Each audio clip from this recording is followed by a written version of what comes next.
presented by Ma Gayatri Sweet.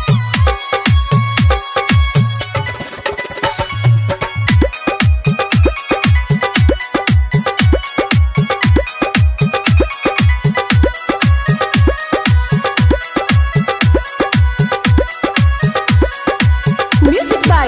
Roshan Kumar. हम चियल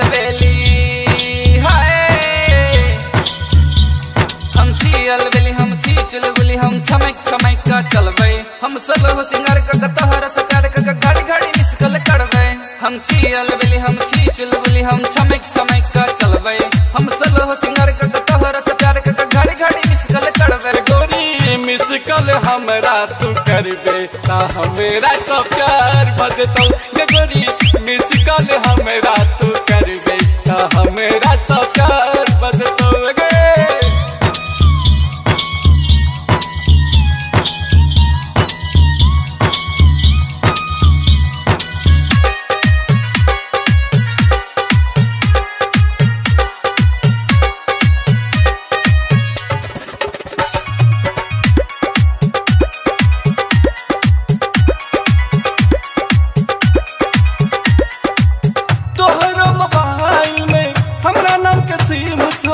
तोरो ले हमरा पास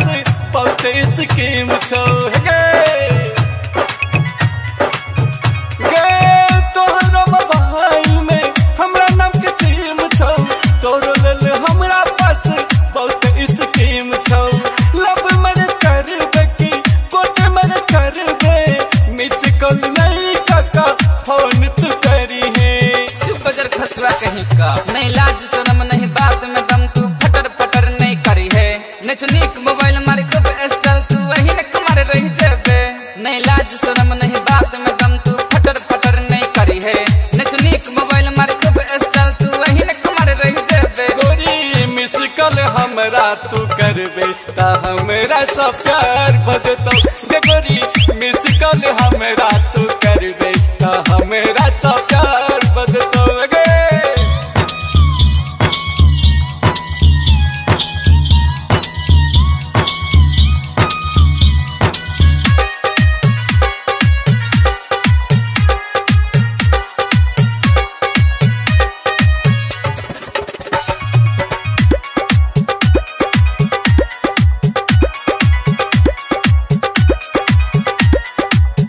स्वभाव तोहर बड़ी कम सीन छो मेड इन बाल वाला तोहर मशीन छो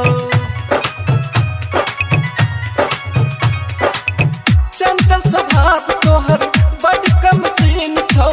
मेड इन बाल वाला तोहर मशीन छो एना न सिंगार काका बिजली खसा गे हमरा तो प्यार काका नहीं तरसा गे बेसी बात नहीं कर नहीं हमारा पमार तू लड़का छे बड़ चालू मन हमर से की हम करबे तू लड़का बड़ संकालो बेसी बात नहीं कर नहीं हमारा पमार तू लड़का छे बड़ चालू मन हमर से की हम करबे तू लड़का बड़ संकालो गोरी मिस कल हमरा तू करबे ता हमरा सब प्यार बजतो गे गोरी मिस कल हमरा तू करबे ता हमरा सब प्यार बजतो गे माँ गायत्री रिकॉर्डिंग स्टूडियो मलंगवा सरलाही नेपाल।